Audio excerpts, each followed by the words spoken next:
खराब मौसम तथा बारिश के वक्त किसी भी वाहन को चलाना सेफ नहीं होता, खासकर बड़े वाहन के लिए। लेकिन यहाँ बात किसी वाहन की नहीं बल्कि करने जा रहे हैं एक ऐसे प्लेन की जो खराब मौसम में रनवे पर उतरने की परमिशन मांगने लगा कंट्रोल टावर से। पर कंट्रोल टावर की तरफ से कोई भी परमिशन नहीं दी जा रही थी। वह इसलिए क्योंकि उस समय मौसम खराब था, तूफान तथा बारिश है। पर दूसरा कोई रास्ता न दिखने पर प्लेन को रनवे पर उतारने की परमिशन दे दी गई। मगर दुर्भाग्यवश प्लेन को रनवे के जिस पॉइंट पर टच डाउन हो जाना चाहिए था वहां होने की बजाय बीच रनवे पर हुई। यानी प्लेन रनवे के खत्म होने के बाद भी नहीं रुकेगा। यह एयरपोर्ट था टोरंटो का। वक्त है 2 अगस्त सन 2005 का।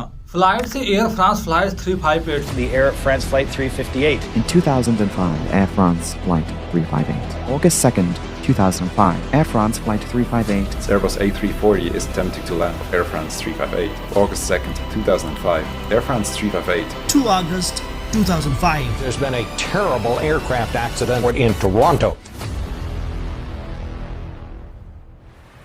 स्टोरी की शुरुआत हुई देश फ्रांस के चार्ल्स डिगोल एयरपोर्ट से जो स्थित है पेरिस में। वक्त है 2 अगस्त सन 2005 का। एयर फ्रांस फ्लाइट 358, इसमें मौजूद रहेंगे 297 पैसेंजर तथा 12 crew member. Air France flight 358 में 297 पैसेंजर तथा 12 क्रू मेंबर इंटर कर रहे हैं। 297 पैसेंजर में 168 मेल थे जबकि 118 फीमेल, 8 बच्चे तथा 3 छोटे बच्चे। सभी यात्रियों में 104 कनेडियन हैं, 101 फ्रांसीसी नागरिक, 12 Italian, 14 American, 8 Indian, 7 Britain, 1 Egyptian सहित 43 अन्य देशों के यात्री सवार होंगे। यदि इस प्लेन की बात करें तो यह प्लेन 3 अगस्त सन 1999 को पहली बार उड़ान भरी थी। उड़ान के बाद 7 सितंबर सन 1999 को एयर फ्रांस को सौंप दिया गया। मीन्स फ्लाइट करीब 5 से 6 साल पुरानी है। इसने कुल 28,426 घंटे का उड़ान कंप्लीट कर लिया है अब तक। पायलट में बात करें तो इसके कैप्टन हैं एलन रोजे, जिनकी उम्र थी 57 वर्ष। उन्हें 15,411 घंटे का फ्लाइट एक्सपीरियंस है। दूसरे फर्स्ट ऑफिसर फेडरे नोड, इन्हें 48 से 34 घंटे का फ्लाइट एक्सपीरियंस है। प्लेन फ्रांस के पेरिस से जाने वाली थी कनाडा के टोरंटो में स्थित पियर्सन इंटरनेशनल एयरपोर्ट। प्लेन दोपहर के टाइम पेरिस से उड़ान भरी। यदि उसके डेस्टिनेशन देश कनाडा की बात करें तो वहां आज मौसम कुछ ठीक नहीं है। तूफान वगैरह था, हल्की हल्की बारिश भी हो रही है। फ्लाइट के रेगुलर उड़ान के तहत टोरंटो पहुंचने में करीब 6 से 8 घंटे लगने वाले थे। इस बार भी इतना ही समय लगने का अनुमान है। फिलहाल पेरिस से उड़ान भरने के बाद वहां तो मौसम बिल्कुल क्लियर है, बादल वगैरह नाम मात्र के थे। कैप्टन को किसी भी तरह से कोई इन्फॉर्मेशन नहीं मिली थी कि प्लेन टोरंटो नहीं जा सकता, मौसम कुछ ठीक नहीं है, वहाँ प्लेन लैंड नहीं कर सकता।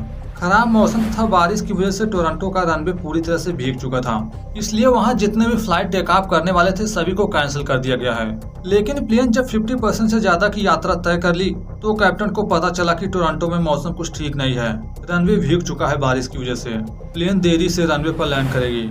इस समय प्लेन में 8,000 किलोग्राम भार जितना फ्यूल है जो टोरंटो पहुंचने की जरूरत से ज्यादा है। फिलहाल अभी के लिए टोरंटो पहुंचने में काफी लंबा समय लगेगा, इसलिए कैप्टन को उम्मीद है तब तक मौसम ठीक हो जाएगा प्लेन को रनवे पर उतारने लायक। लेकिन जैसे जैसे टोरंटो के नजदीक प्लेन जाता गया मौसम चेंज होते हुए पायलट ने देखा। पेरिस से निकलते वक्त आसमान में बादल वगैरह बिल्कुल नाम मात्र के थे, पर यहाँ पहुंचकर घने बादल हैं जिसके बीच से प्लेन गुजर रहा है। जैसा कि कैप्टन को उम्मीद था हमारे टोरंटो पहुंचते पहुंचते मौसम क्लियर हो जाएगा, पर हुआ बिल्कुल उल्टा। उनके पहुंचने से पहले ही मौसम और भी खराब हो गया। बिजली कड़कने लगी, मौसम पहले से भी ज्यादा खराब होना शुरू हो गया। तूफान की वजह से हवाओं की स्पीड बढ़ गई। मौसम इतना खराब हो गया था कि रनवे के करीब पहुंचने से पहले ही प्लेन तूफान के अंदर इंटर कर गया। प्लेन में बैठे पैसेंजर लाइटनिंग स्ट्राइक साफ साफ देख पा रहे थे। तूफान के साथ बारिश भी हो रही थी जोरों की, जो प्लेन के लिए बिल्कुल सही नहीं होता ऐसे सिचुएशन में फ्लाई करना। लाइटनिंग स्ट्राइक जब ज्यादा बढ़ने लगी तो प्लेन की ऊंचाई कम की जाने लगी। इसकी खबर टोरंटो टावर को भी दे दी गई थी कि प्लेन इस समय बड़े तूफान तथा लाइटनिंग स्ट्राइक के बीच है। अगर अब और ज्यादा समय तक प्लेन को लैंड कराने में डिले किया गया तो तूफान के बीच प्लेन के साथ कुछ भी हो सकता था। पर यहाँ ये भी सवाल उठता है कि अगर खराब मौसम था तो कैप्टन को पहले क्यों नहीं इन्फॉर्म किया गया कि उन्हें टोरंटो आने की बजाय किसी सेफ एयरपोर्ट पर प्लेन को उतार लिया जाए। फिलहाल इन सारे सवालों का जवाब मिलेगा आगे। अभी के लिए प्लेन टोरंटो एयरपोर्ट के इतनी नजदीक जा चुका था जहां से किसी दूसरे एयरपोर्ट पर जाना मुमकिन नहीं। खराब मौसम होने के बावजूद कैप्टन प्लेन को रनवे पर उतारने की परमिशन मांगने लगे, मगर कंट्रोल टावर किसी भी तरह से परमिशन देने से मना कर रही थी, क्योंकि अगर बारिश के टाइम प्लेन रनवे पर उतरा तो हादसे होने की चांस और भी बढ़ जाएंगे। पर यहाँ ये भी बताते चलें, प्लेन को रनवे पर उतारते समय कुछ बातों का ध्यान रखा जाता है, जिनमें से एक ये है कि उस समय प्लेन को हवा के विपरीत डायरेक्शन में उतारा जाए ताकि हवा को भी ब्रेक की तरह इस्तेमाल किया जा सके। पर यहाँ मौसम तो बिल्कुल खराब है, हवाएं एक दिशा में थी भी नहीं, हर टाइम एयर फ्लो बदलता जा रहा था। इन सारे खतरों से अनजान कैप्टन पियर्सन एयरपोर्ट की तरफ बढ़ गए। पूरी कोशिश रहेगी कि प्लेन को सही सलामत रनवे पर उतारा जाए, कोई छोटा हादसा भी ना हो। रनवे के करीब पहुंचते पहुंचते बारिश और भी तेज हो गई। हवाओं की दिशा भी प्लेन के डायरेक्शन की तरफ थी।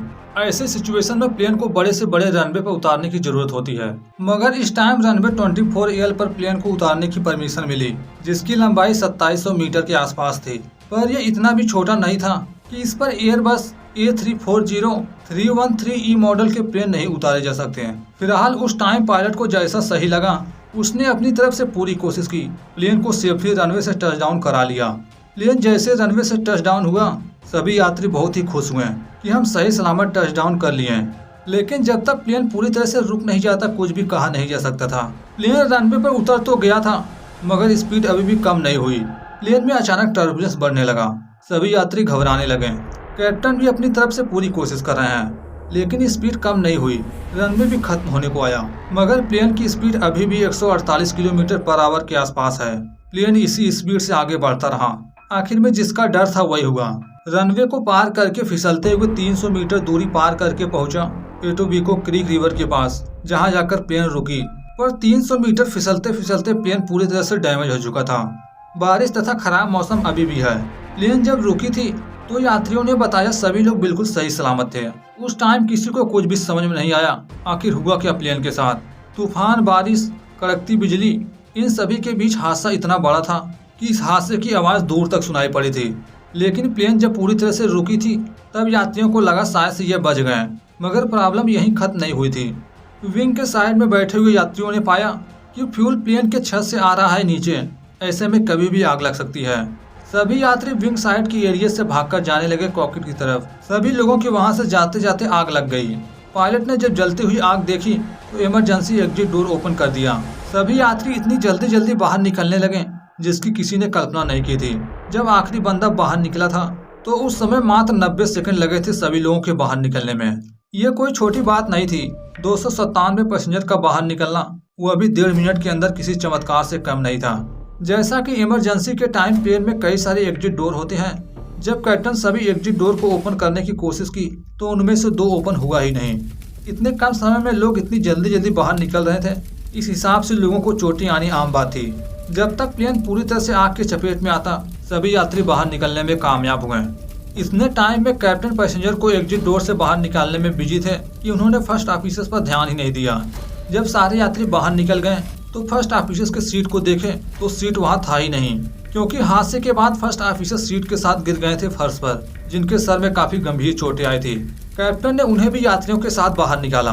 दुर्घटना के 52 सेकंड के अंदर रेस्क्यू टीम दुर्घटना स्थल पर जाने के लिए निकल चुकी थी। उस टाइम हो रहा था मूसलाधार बारिश, इसके बावजूद आग जरा भी नहीं बुझी, जबकि फ्यूल की वजह से आग और भी भड़क गई। उस टाइम लोगों का पूरा ध्यान आग को बुझाने में नहीं बल्कि लोगों को बचाने में था, इसलिए प्लेन को बचाने की कोई भी कोशिश नहीं की गई। अगर चाहते भी तो ऐसा नहीं कर सकते थे। जब तक प्लेन में लगी आग को पूरी तरह से बुझाया गया तब तक प्लेन जल चुका था पूरी तरह से।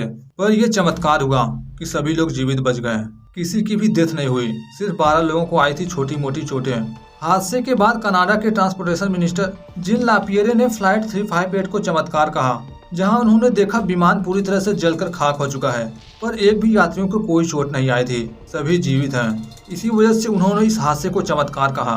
पर इस हादसे के बाद पियर्सन इंटरनेशनल एयरपोर्ट पर तरह तरह के सवाल उठने लगे। पहला ये था ये इतने खराब मौसम में प्लेन को उतारने की परमिशन दिए कैसे।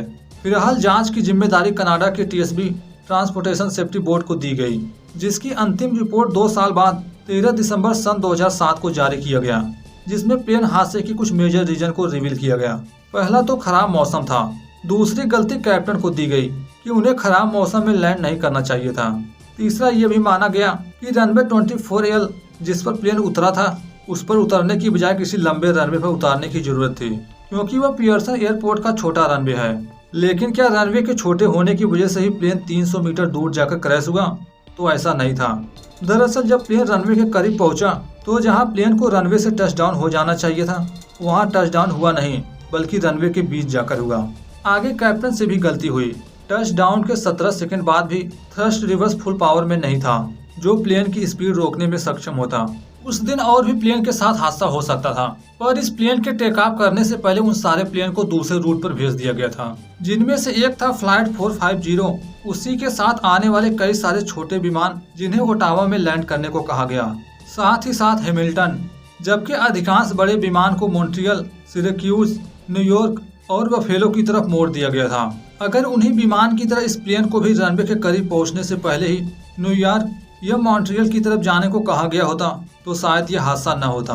पर हादसे कहीं भी किसी से कभी भी हो जाते हैं। इस हादसे के 13 साल पहले सन 1992 में पियर्सन इंटरनेशनल एयरपोर्ट से 3284 किलोमीटर दूर स्थित माउंट रेनियल पर चढ़ते वक्त दो दोस्तों के साथ भी हुआ था एक बहुत बड़ा हादसा, जिसके बारे में बात की गई है इस वीडियो में। तब तक एंजॉय कीजिए, मिलते हैं जल्द ही। धन्यवाद।